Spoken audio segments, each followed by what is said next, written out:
Quero saudar os irmãos com a graça e a paz do nosso Senhor e Salvador Jesus Cristo. Amém? Vamos abrir nossa Bíblia lá em 2 Timóteo, capítulo 4, que diz assim, verso 1 por diante.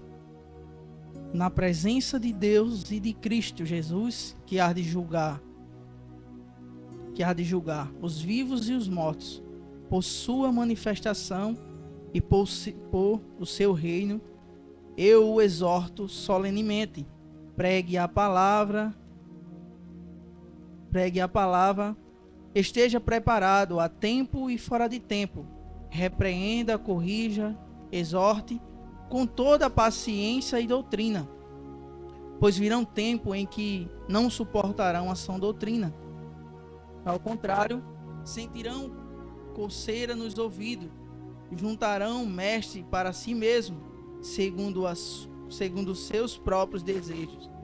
Eles se recusarão a dar ouvido à verdade, voltar-se para o mito.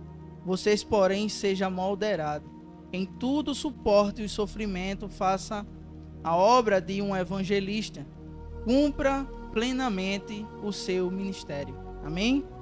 Eu vou orar antes de a gente iniciar a pregação.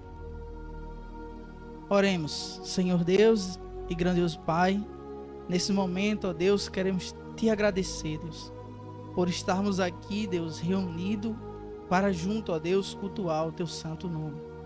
Obrigado, ó Deus, porque o Senhor nos conservou com saúde, o Senhor nos deu livramento.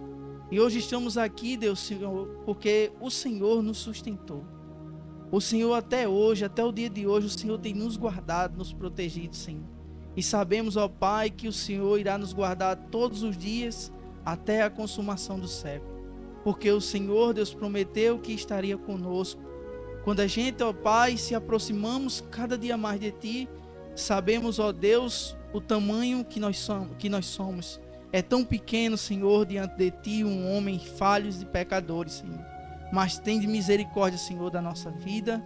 Nos ajuda, Senhor, todos os dias, Senhor, a enfrentar essas batalhas, esse sofrimento, essas coisas diárias, Senhor, que vêm, Senhor, às vezes dando aquela aflição sobre a nossa vida. Mas sabemos, ó Deus, é o Senhor que dá a paz, é o Senhor que dá esse amor, é o Senhor que dá a calmaria sobre a nossa vida, Deus. E nós somos gratos a Ti por tudo, Pai.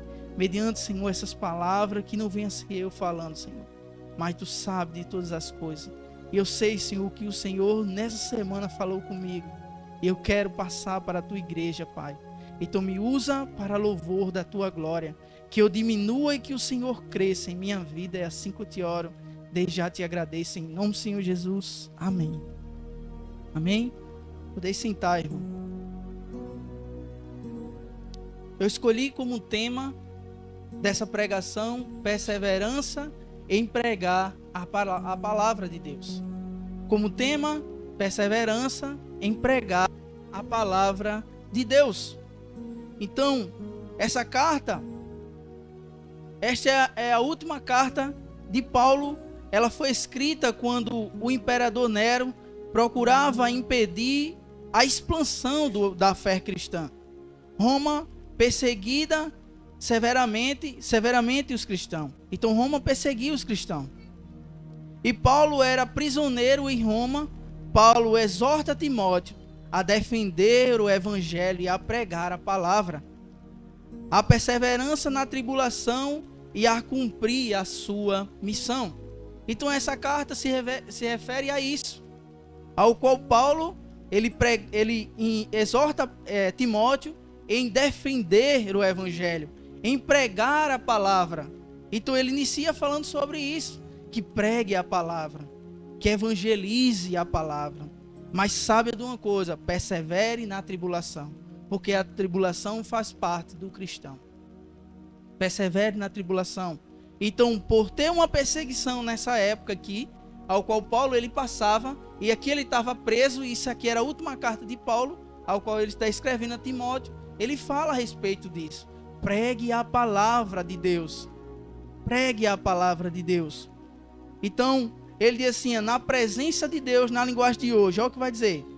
Na presença de Deus, de Cristo, Jesus, que há de julgar julgará todos os seres humanos, tanto os que estiverem vivos como os que estiverem mortos.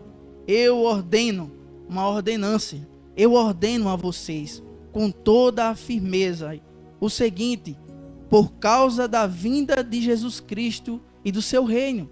Então ele ordena que vá, que pregue. Ele, exortando a Timóteo, disse: pregue o evangelho, porque o sofrimento vai fazer parte da tua caminhada, assim como eu estou sofrendo em uma prisão. Porque esse texto também, essa carta de Timóteo, fala também Paulo, abandonado também pelos seus irmãos na fé, ao qual ele sente aquele desejo que Timóteo visite. Então aqui ele fala sobre pregar o evangelho, e também há um sofrimento, ao qual a gente sabemos que há. Aqui ainda não temos, né? Mas em outros países tem perseguições religiosas. Então, ao pregar o evangelho, saiba que vai vir sofrimento na sua trajetória. Você vai escutar coisas que você não deveria escutar. Você vai saber que as pessoas não vão aceitar o que você vai falar. E para isso a gente vai falar bem lá na frente sobre isso. Então as pessoas não vão querer dar crédito, às vezes, pelo que você está falando. Porque a maioria das pessoas já tiveram esse relacionamento de estar na casa do Senhor. De estar aqui, ouvir a palavra, passar 15, 30, 40 anos dentro da casa do Senhor, escutando a palavra, e sai. Quando sai cheio de mágoa no seu coração. E quando a gente vai pregar, ele diz: eu já conheço a palavra. Mas a gente tem que desistir? Não. Temos que persistir em falar da palavra de Deus. Assim como Jesus disse em Marcos 16, 15, que diz: ide por todo o mundo e pregue o evangelho a toda criatura. Assim como Paulo, como diz na linguagem de hoje, que ele ordena a pregar o evangelho, também Jesus, ele dizendo: ide por todo o mundo e pregue o evangelho. É uma ordenança também, que a gente faça esse papel, como Paulo diz, que para que o reino de Deus, ele se aproxime mais das pessoas. Então a gente devemos entender que pregar é necessário. Pregar é necessário para as pessoas virem ouvir a palavra de Deus. E em Lucas 24, 46 e 47 diz: assim está escrito, e assim convinha que o Cristo padecesse, e ao terceiro dia ressuscitasse dos mortos. E em seu nome se pregue arrependimento. Porque essa palavra hoje está saindo, né? Para que as pessoas se arrependam dos seus pecados. E para a remissão dos pecados em todas as nações, começando por Jerusalém. Irmão, quando eu escutei essa palavra, eu disse: começando por Jerusalém. Porque tem pessoas que querem pregar para todas as nações na terra. Mas o momento é pregar em Jerusalém. Irmão. Porque tem pessoas que eu queria pregar em outras nações, mas o momento ainda é Jerusalém. Jerusalém é casa, Jerusalém é bairro, Jerusalém é trabalho, Jerusalém é cidade. É isso, irmão. Porque Jesus, ele disse: ide, vai, prega sobre as nações. Mas primeiro comece pela sua casa. Comece pelo seu trabalho. Comece pelo seu bairro. Comece pela sua cidade. Porque sabemos, irmão, que quando o endemoniado de Gadara foi curado, ali naquele momento que os demônios saíram dele, quando ele foi curado, ele queria ir com Jesus, ele queria estar com Jesus. Eu quero ir contigo, Jesus. Mas Jesus não deixou e disse: volte para casa, conte aos seus parentes o que o Senhor lhe fez e como ele foi bom para vocês. Então ele foi embora e contou nas regiões das 10 cidades o que Jesus tinha feito por ele em todos, e todos ficaram admirados. Então naquele momento ali Jesus disse: volte para pregar onde você mora, volte para pregar, porque aqui a minha missão, eu levo os discípulos e a gente vai pregar em outros lugares, mas o momento é você ficar nessa cidade, porque essa cidade expulsou Jesus. Mas ele disse: volte. Você é que vai dar testemunho do que eu fiz na sua vida. Volte para pregar. O seu momento é entrar em Jerusalém. Não é toda a nação agora. Jerusalém, sabemos que é o lugar onde a gente mora. Jerusalém, onde a gente está. Então o momento de pregar a palavra é esse, onde a gente estiver, em Jerusalém. Pregar para pessoas que não te conhecem é fácil. Quero ver você pregar para quem te conhece de verdade e ver as suas atitudes. Quero ver isso. Pegar para pessoa que a gente não conhece, irmão, é tão fácil que as pessoas não sabem nem como a gente se comporta, como é o nosso comportamento de verdade.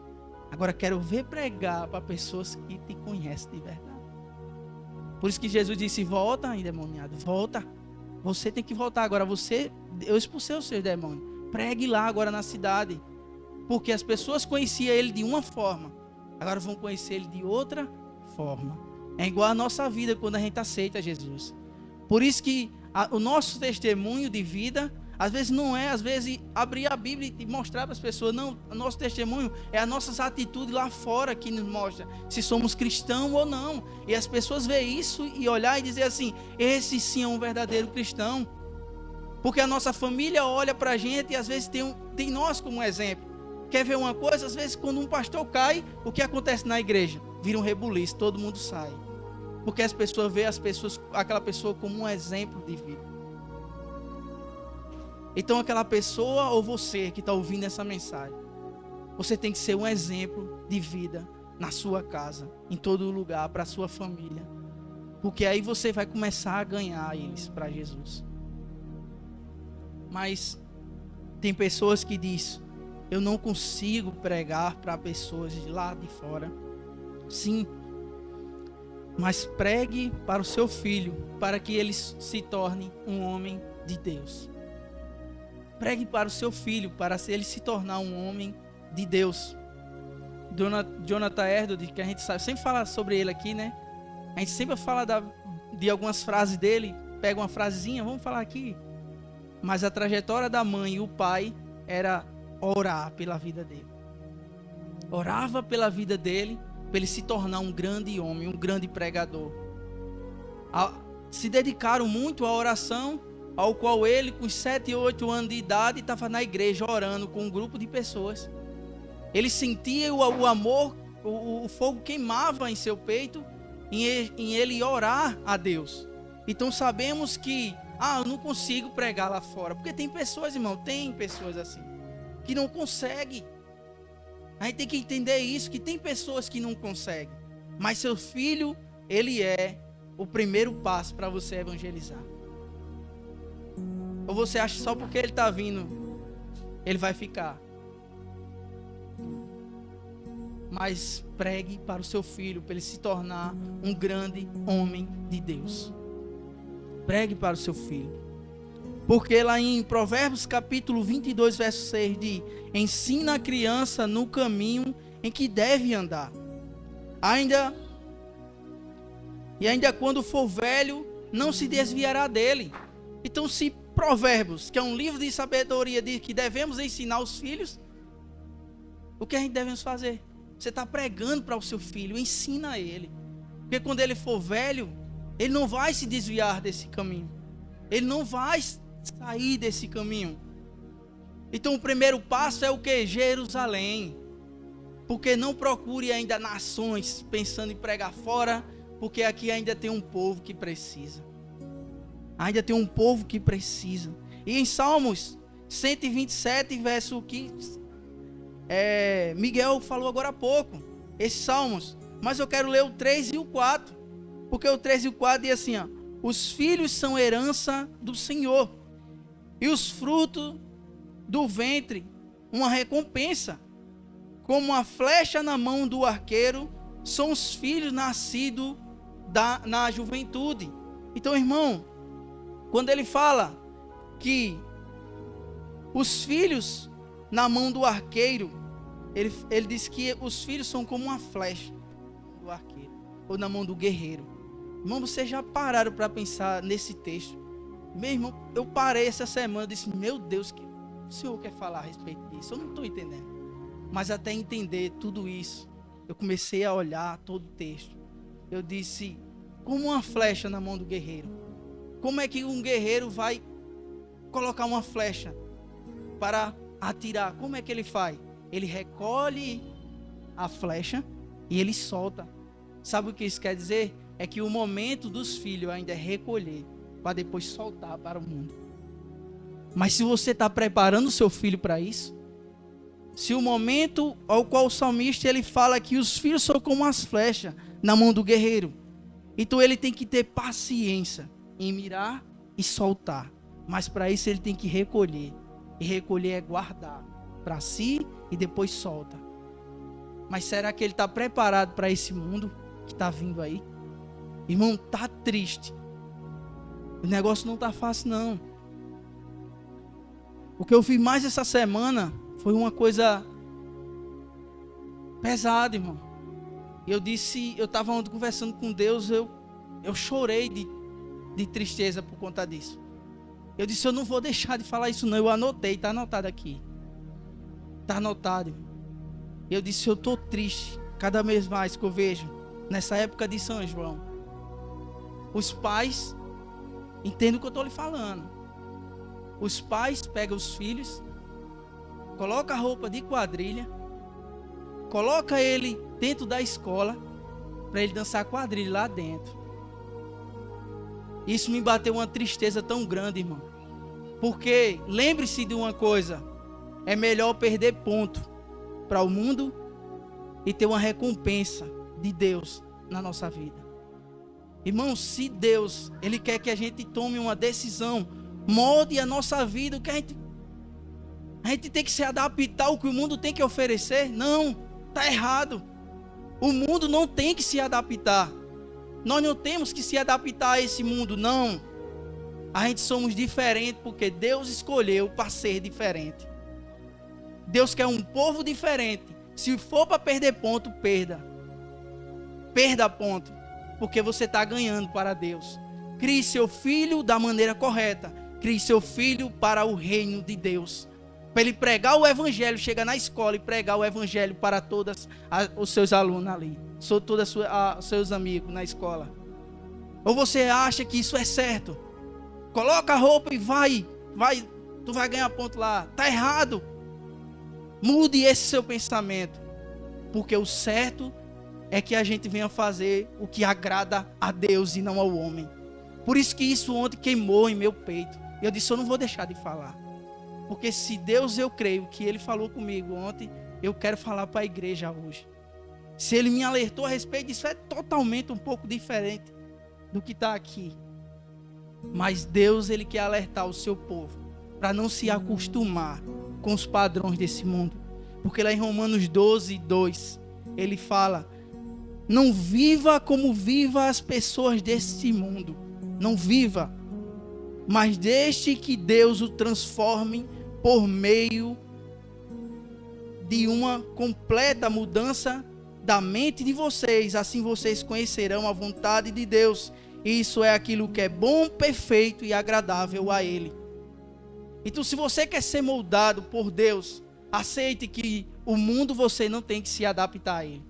Não queira se adaptar ao que o mundo está querendo que você se adapte. Não. Crie seu filho para ser homens e mulheres de Deus para essa geração.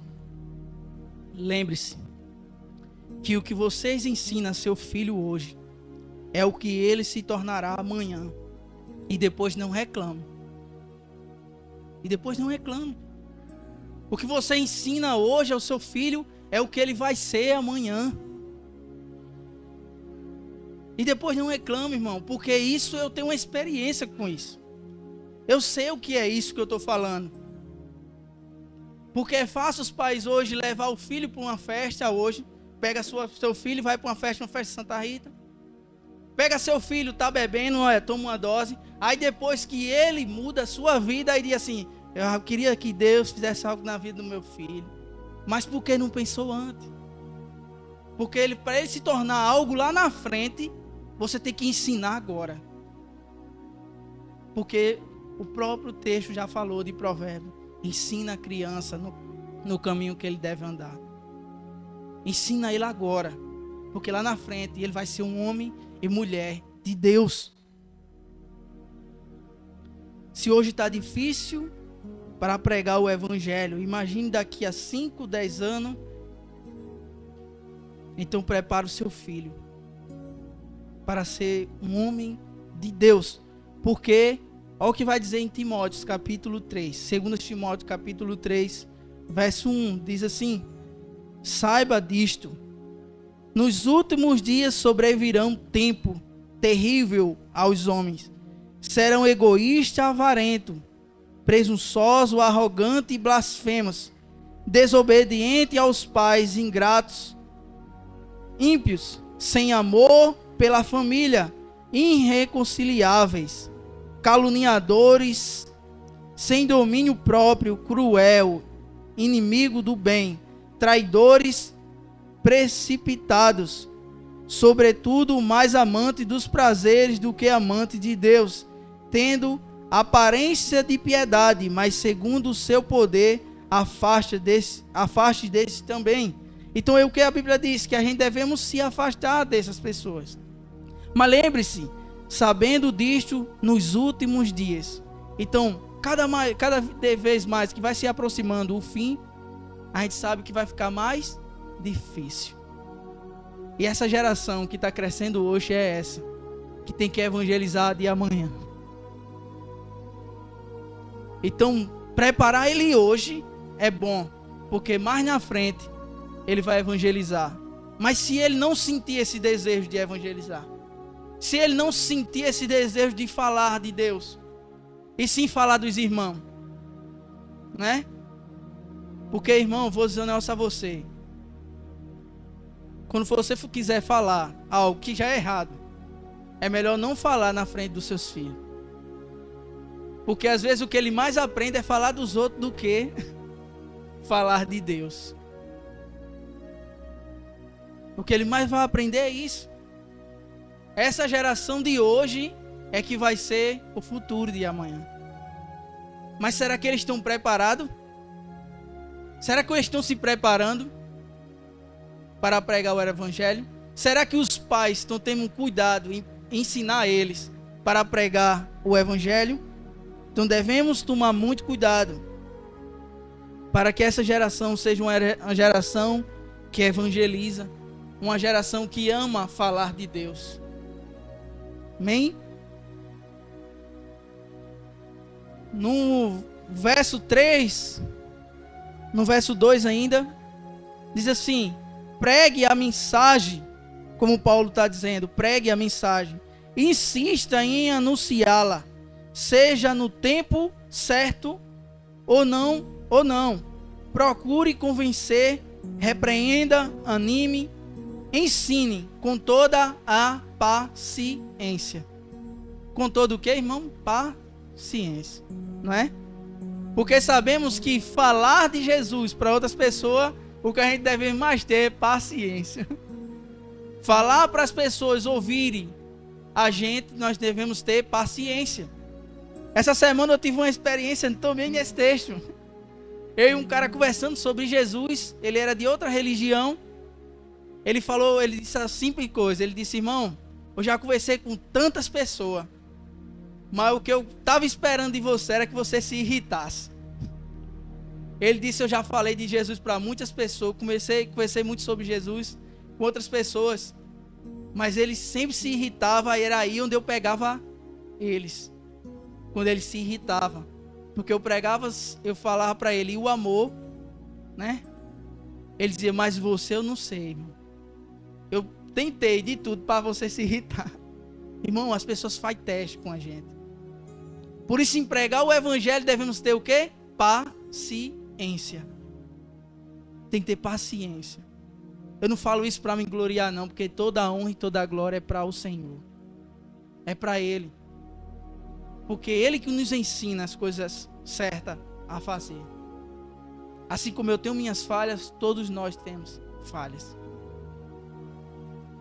Então, as pessoas esperam que a gente se irrite em pregar a mensagem. Mas Paulo nos ensina a ter paciência, a exortar, em falar de Jesus para as pessoas. Tem que ter paciência, com calma. Mas pregue com ousadia. Pregue falando de Jesus, defendendo a sua fé. Defendendo em quem você acredita de verdade. Pense nisso. No verso 4, diz assim: estas pessoas deixarão de ouvir a verdade para dar atenção às lendas. Como no verso 3, voltando um pouco, diz: pois vai chegar o tempo em que as pessoas não vão dar atenção à verdade. Ensinarão, pois vai chegar tempo em que as pessoas não vão dar atenção à verdade. Ensinamentos, mas seguirão aos seus próprios desejos e arranjarão para si mesmo uns porção de mestre que vão dizer o que ele quer que ele ouça. Então, o que acontece, irmão, é que vai chegar tempo que as pessoas vão procurar mestre para si mesmo. Ah, eu não vou para aquela igreja mais não, porque tem outra ali que fala dessa maneira. Já teve gente aí que já, até na internet eu já vi sobre isso. Já. Teve pessoas assim, irmão, que na internet, às vezes, a pessoa diz: eu não quero ir para essa igreja não, porque fala desse jeito. Eu quero ir para outra, porque as pessoas vão procurar mestre para levantar o seu ego. E não aquele que prega a palavra de Deus. Então as pessoas vão fugir para esses lugares, porque hoje está cheio de pessoas que pregam o errado e tem pessoas que pregam o certo. Mas isso vai me afligir? Não, porque a palavra diz que há falsos profetas. Então, se a gente se alicerçar em Cristo, se a gente aprender mais de Cristo, a gente vai entender o que é o certo, o que é o errado. Mas as pessoas, cada dia mais vai chegando, se aproximando esses dias, que as pessoas estão procurando esses lugares, mestre para levantar o seu ego. E não aquele que prega a palavra de Deus.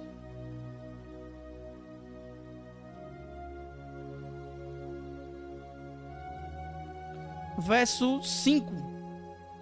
Mas vocês estão dizendo agora para nós, mas vocês sejam moderados em todas as situações, suportando o sofrimento, faça o trabalho de um pregador do evangelho e cumpra bem o seu dever de servo de Deus. Agora, isso serve para a gente, porque aqui Paulo está instruindo a Timóteo, mas eu trazendo para a nossa vida isso. Ele diz o quê? Mas vocês sejam moderados. Moderado significa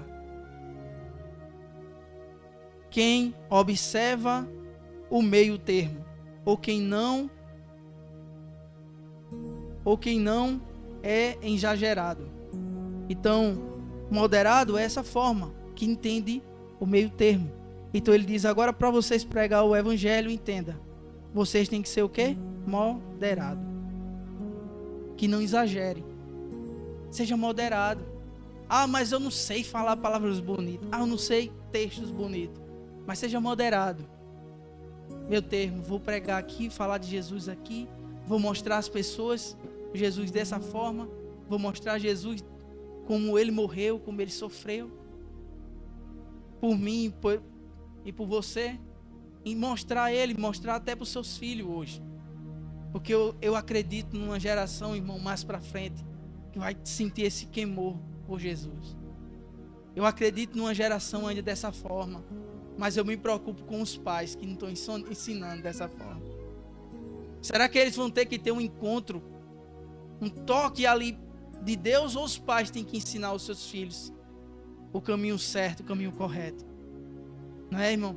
A gente tem que entender, irmão, que essa geração, ela só vai ser cristã lá na frente se os pais hoje ensinar ela. Elas só vão saber o que é o certo e errado se você ensinar. Mas se você quer se amoldar ao mundo, quer se moldar aos padrões desse mundo, aí eu não sei, porque ele vai se tornar mais para frente. Mas eu te digo uma coisa, não reclame quando ele se tornar algo ao qual você não queria que ele se tornasse. Mas sejam uns pais dedicados. Hoje eu quis trazer essa parte de missão referindo aos pais. Jerusalém. Porque o momento agora não é nações. O momento é agora Jerusalém. E Jerusalém, eu disse a vocês, é casa. É no bairro, é na rua, isso é Jerusalém. Porque aos confins da terra, você pode ter um filho hoje que ele pode ser missionário em outro país. Mas para isso você tem que se dedicado para ele ser um missionário. Você tem investido tempo em oração por ele, em falar de Jesus, em falar da palavra para ele. Tem que se dedicar. Porque o Estado não vai ensinar a coisa certa, vai ensinar o errado. Mas lá dentro ele tem que mostrar a diferença. Lá dentro ele tem que dizer: eu tenho um pai e uma mãe que ora. Eu tenho um pai e uma mãe, se ele ora, eu vou orar aqui também. Eu estou lanchando aqui, eu vou ter que orar. Mostrar a diferença. O culto hoje de missão, a pregação hoje de missão, foi referente a isso. Porque ontem me queimou tanto no meu peito em falar isso para a igreja. Então eu não ia deixar de falar. Eu tinha que falar. E para encerrar, está lá em Timóteo, capítulo 2, verso 1. Capítulo 2. Não. 2 Timóteo, capítulo 1, versos 7 e 8, que diz: pois Deus nos deu um espírito, olha só, pois Deus não nos deu um espírito de covardia, mas de poder e de amor e de equilíbrio. Portanto, não se envergonhe de testemunhar do Senhor, nem de mim, Paulo dizendo que eu sou prisioneiro. Até aí mesmo. Então Paulo, ele diz assim: pois Deus nos deu um espírito de quê, irmão? Ele não nos deu um espírito de quê? De covardia. Ele não nos deu esse espírito de covardia. Mas ele deu um espírito de quê? De poder, de amor e de equilíbrio. E é esse espírito que a gente tem. Quem devemos agora, lá fora, não ter essa vergonha, tirar essa vergonha, tirar essa covardia e sim pregar o evangelho. Mas ele diz assim: portanto, não se envergonhem de testemunhar, vocês, não se envergonhem de testemunhar do Senhor, nem de mim que sou prisioneiro. Paulo não é falando dele, mas não esqueça de testemunhar de Jesus Cristo. Não tenha vergonha de falar dele. Porque às vezes a gente, porque eu estou num ambiente diferente, eu não vou falar. Mas é nesse lugar diferente que Jesus quer que você fale. Amém? Agradeço desde já a oportunidade.